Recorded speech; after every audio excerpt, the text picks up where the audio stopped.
Hi everyone, welcome back to the channel of Data Science Journey. In this video, I want to share my knowledge on how to calculate the accuracy of a classification machine learning model. So we call them classification accuracy metrics generally. So here we have, while building a machine learning model, we take different scenarios. If we want to build a model on top of classification data, like predicting if a person have a cancer or not, if a mail is spam or not, if a person purchases a house or not. So in this kind of data, we develop a classification model. And we have another scenarios as well, like regression, clustering, reinforcement. We build different kind of models, but particularly when you build a classification model, how to calculate the accuracy is the concept of this video. So without waiting, let's get started. The main metrics we use to evaluate this classification model are accuracy, precision, recall, F1 score, and the final one is ROC AUC curve. Initially, it's accuracy. So to calculate the accuracy, here if you go through the bottom line of the slide, you can check that we are importing the method from sklearn and passing the y-test and y-pred variables to it, so that you will get the accuracy score directly. So this is how you can use the method from sklearn library. And the backend formula of that is, it is calculating total true cases divided by the total cases of the model predictions, like the true positives plus true negatives divided by true positives and negatives plus false positives and false negatives.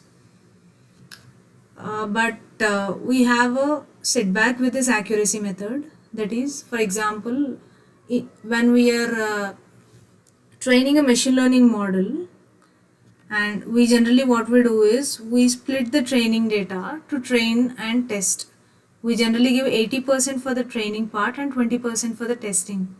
So in this testing data, let's consider a scenario like we have majority of the records belongs to a single class, like a spam related class, and only we have 20% of the records which belongs to non-spam. So when you calculate the accuracy using the accuracy metric, what happens is you'll get the accuracy score based on the majority of the data you have in your test dataset.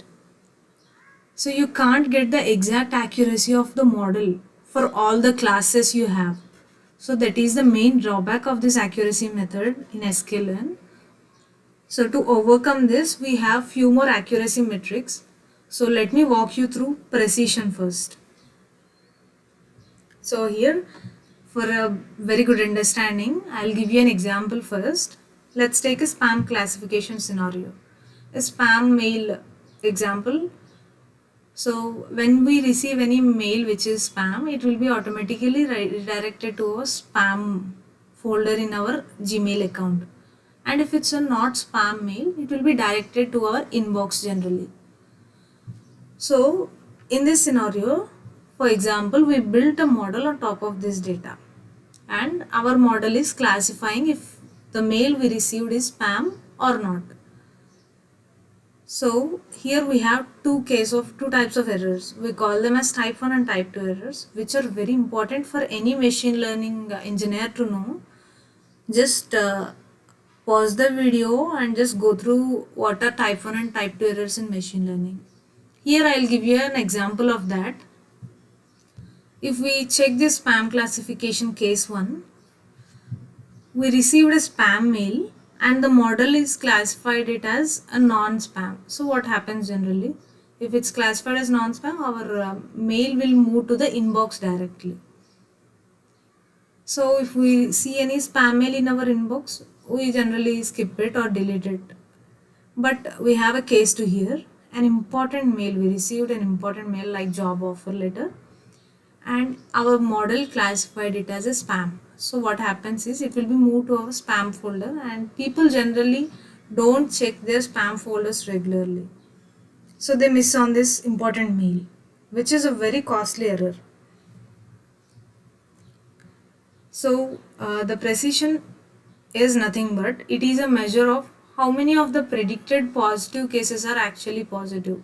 So the positive case here is spam and the negative case here is non-spam. So whatever the model predicted as spam, are they actually spam or not?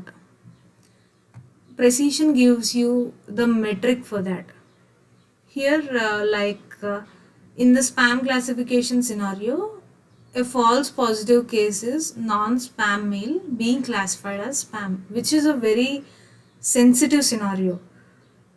If while building any classification model, if false positive cases are, if you want to minimize the false positive cases in the model, then you should definitely check the precision metric after you build the model.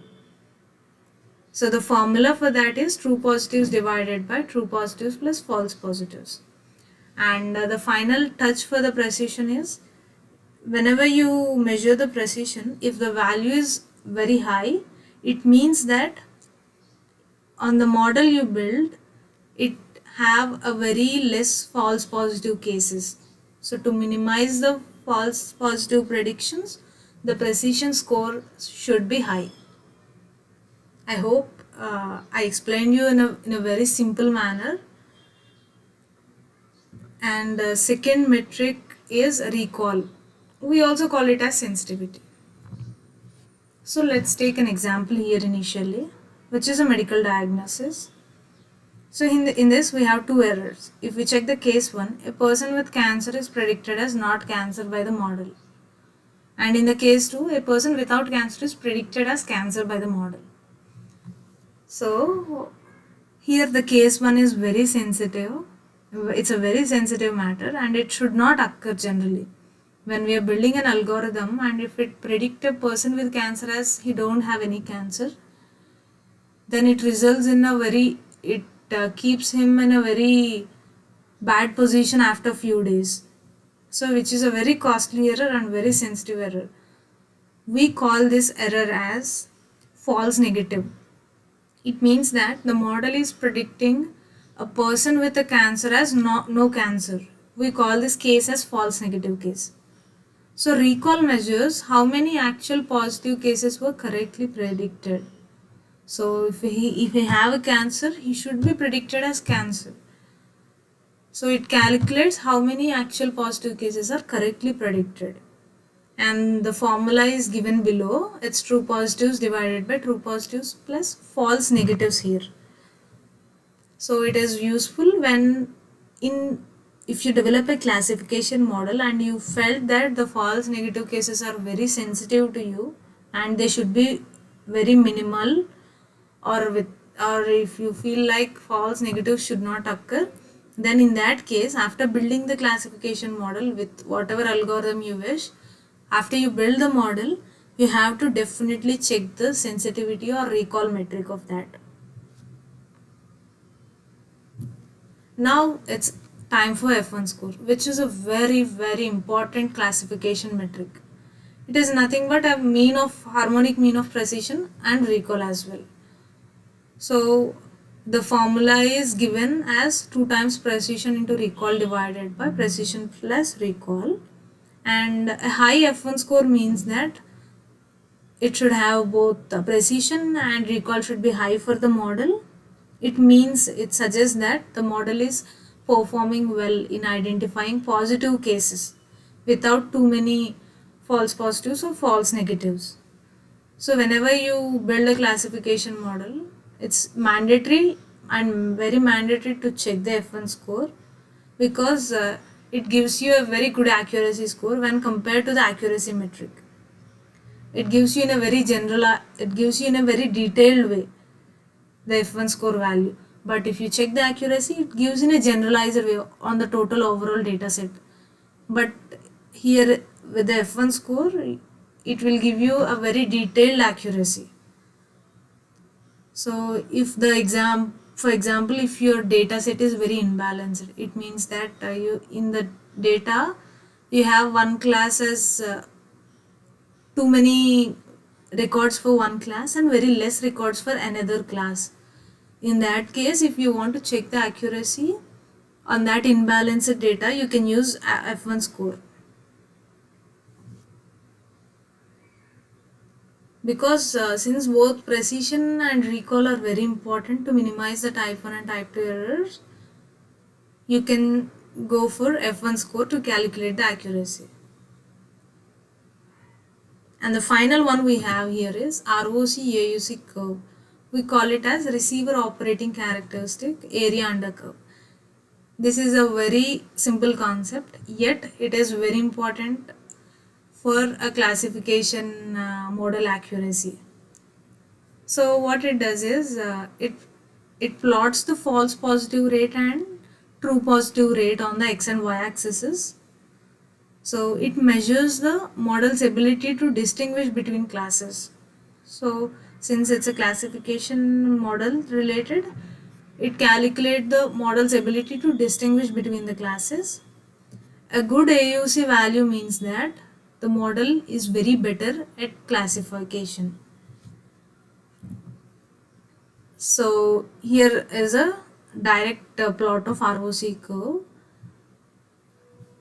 What you'll get is when you give the test data to the ROC method from scikit-learn, it will give you a plot like this, or it will give you an AUC value.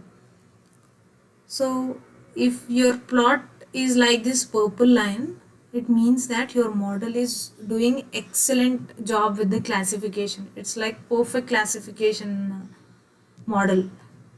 So if you give a non-cancer record, it is giving us he don't have cancer, and if you are giving a cancer related data, it is predicting as he have cancer. So it works as a perfect classifier if your curve looks like this purple line. And the second case is if your curve looks like this red line, which is a dotted red line here, it means that your model is doing a random guess. So it is not able to predict the cancer cases as cancer. It's doing a random guess on the data. It means that it is not a good model. And if you check the blue, orange and green lines which are in between, if your ROC curve falls in this place, it means that it is just better than the random classification. If it is lower to this red line, it means that your model is completely reversed. So it is predicting cancer cases as no cancer and no cancer cases as completely cancer. It is behaving mad, we can say. The model will be completely reversed if this ROC curve is under this red line. So a point to note here is whenever you plot an ROC curve, if the curve is very near to the y-axis and it looks like this perfect classifier or very much near to this perfect classifier, it means that your model is very good with the classification task you trained it on. On the left side, I gave you the values. So if the AUC value you got it as 1, it means that the model is very good. If it's 0.5, it's doing a random guess. And if it's less than 0.5, the model is very bad. It means it's completely reversed, predicting positive cases as negative, negative cases as positive. And sometimes it falls between the 0.5 and 1. In a generalized way, whenever we build a classification model, the AUC value of this curve falls between 0.5 and 1. If it's high or near to 1, it means that the model is really very good with the classification task. So these are the classification metrics you should know while building a classification model and how to evaluate it. So in the next video, I want to build a classification model right from the data collection and cleaning part to choosing an algorithm and building a classification model, and then evaluating that model using these metrics I explained you in this video. So thank you so much for watching the video. Don't forget to like it because it helps reach the right people who are in search of this knowledge. I also gave an explanation for what are what is this true positive, true negative, false positives and false negatives in my previous video. I'll tag the link of that video in the description. If you have any doubts on these 4 concepts, go through my explanation in the previous video. I did it in a very simple terms and clear terms. Don't forget to check that and like it as well. See you all in the next video. Until then, bye bye.